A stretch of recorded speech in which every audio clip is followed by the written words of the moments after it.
Hey everybody, good morning. I'm just enjoying my morning here on my back patio. I've got my little fire pit here and some coffee, and it's a little overcast here today in Ada County, Idaho. All these new houses behind me. There's some nice people though. I met my neighbors over there, but I was musing about this topic of the male midlife crisis. I'm 45 years old now, and I see myself kind of engaging in,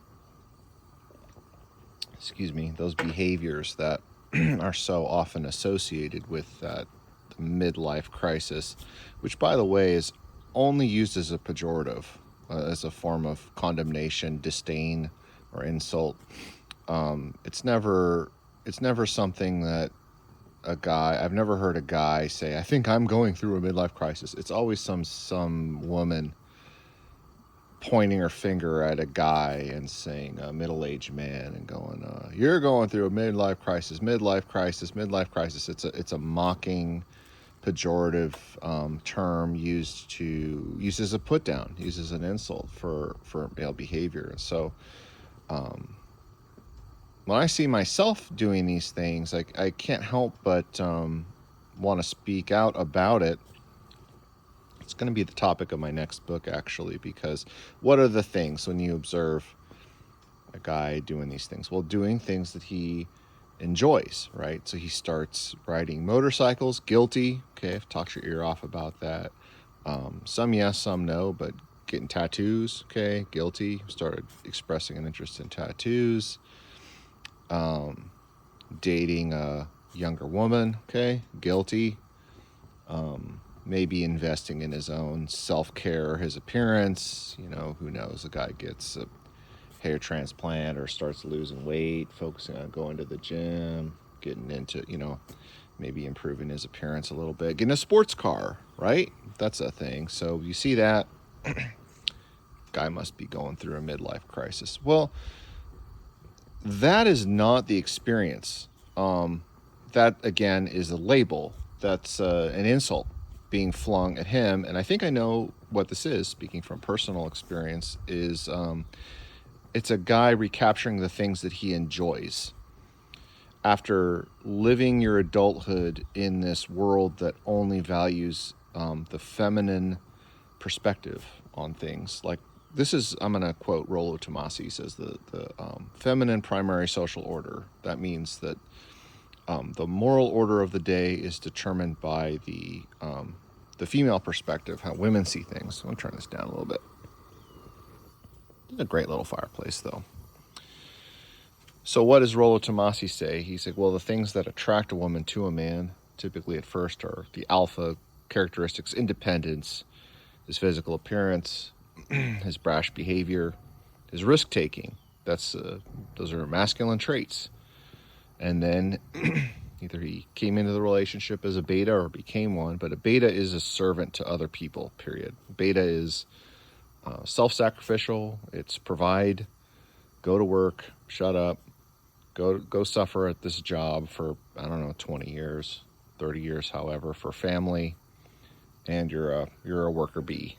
That's all you are. So,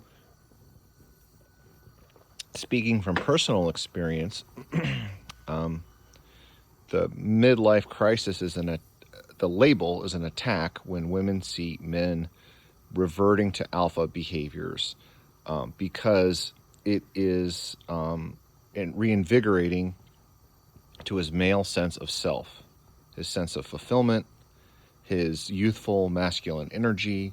Motorcycle riding is risk-taking, but it's exhilarating and invigorating and embraces life. When maybe some guys, a lot of guys ride motorcycles and have kids, but a lot of guys sell their bikes because they can't take the risk while they're raising kids, and I get it. A life of doing what they're told, a life of living for what their wives and in-laws tell them to do, and you reach midlife and you begin to wake up and break out of the matrix. You begin to realize that lifestyle doesn't pay off. Okay, maybe he's gone through a divorce and the wife has become an overweight, unattractive nag. The younger women thing, well, we all get that. So when other middle-aged women or society at large attack that, it's jealousy. That's all that is. But the the diagnosis from the culture about midlife crisis, that he's going through some kind of internal disturbance, right? He's having a meltdown. He's having a crisis, right? That's the label. Well, that's not what a guy's going through when he dates a younger woman. He's enjoying his libido. Okay? It's as simple as that. And after society telling him that he's bad his whole life, you go through, I'm being honest with you. This is the way it is. You go through your life working for these damn corporations, being a wage slave, spinning the monkey for these stupid companies for, your entire adult life. And you go, I know what I enjoy as a man. I know what I like. Men like attractive younger women, and all the condemnation, all the posting of elderly women and fat chicks on Sports Illustrated is not going to change. You go, you know what? F it, man. I'm just going to be myself. Whether that's someone here or you're going to go out of the country to get it.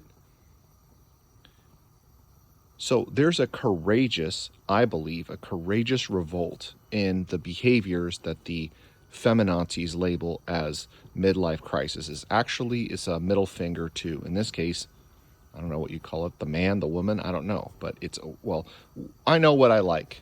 I know what I want. I don't give a damn what society thinks anymore. Sports cars, same thing. Men like sports cars. It's an expression of our maleness, our mojo. We like it. And without that, you get a bunch of boring, bland mini SUVs like that. I mean, guilty, I have one of those too, but sports cars, without men, you wouldn't have anything cool. You wouldn't have any Corvettes. You wouldn't have any... watch Ford v Ferrari. It's a great, uplifting, masculine film. The male midlife crisis is not, Office Space where the guy's freaking out, or The Office where the guy's freaking out. It's not Erlich Bachman from Silicon Valley getting a Corvette. It's American Beauty.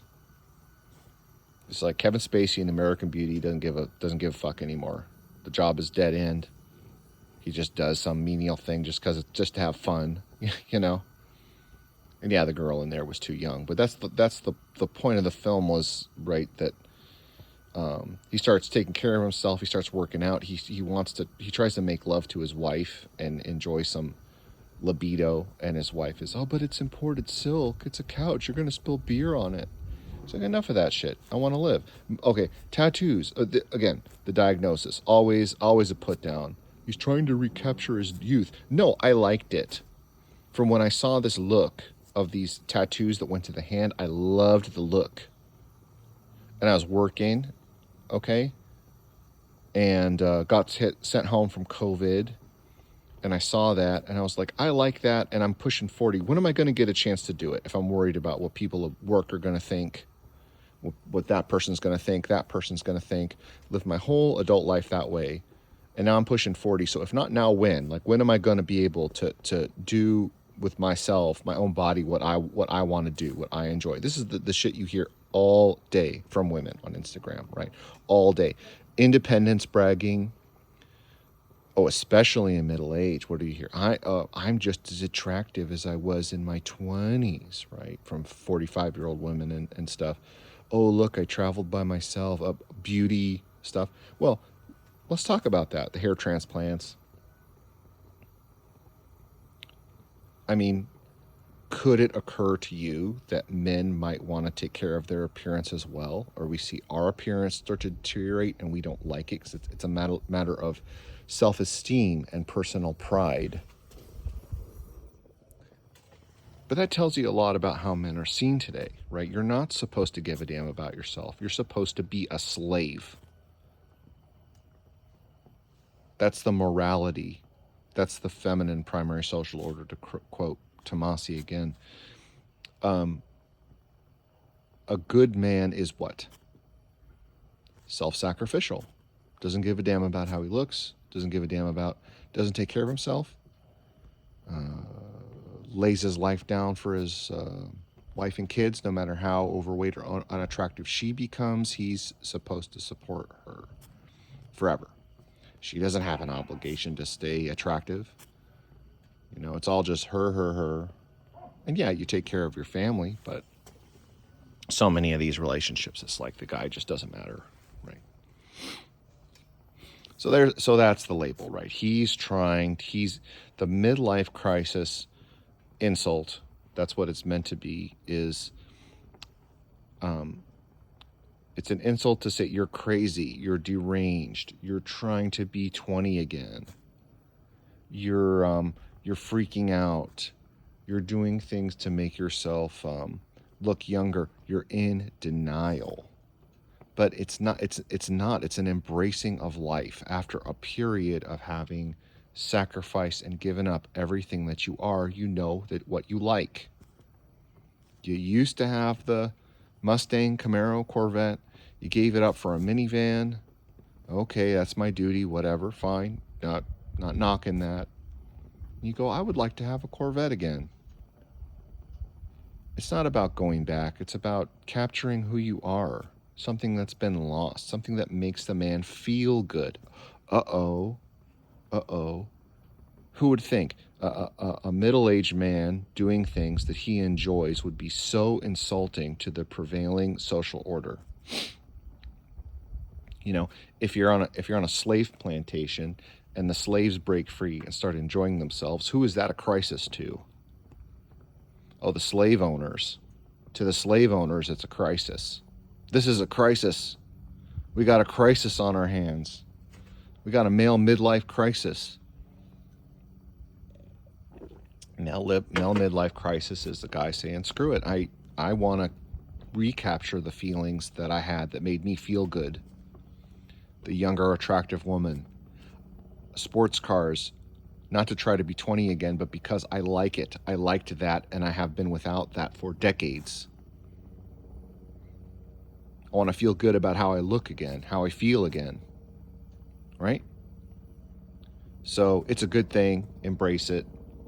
Anyone points that finger at you, yeah, I think you're going through a midlife crisis, and then ask them to define that.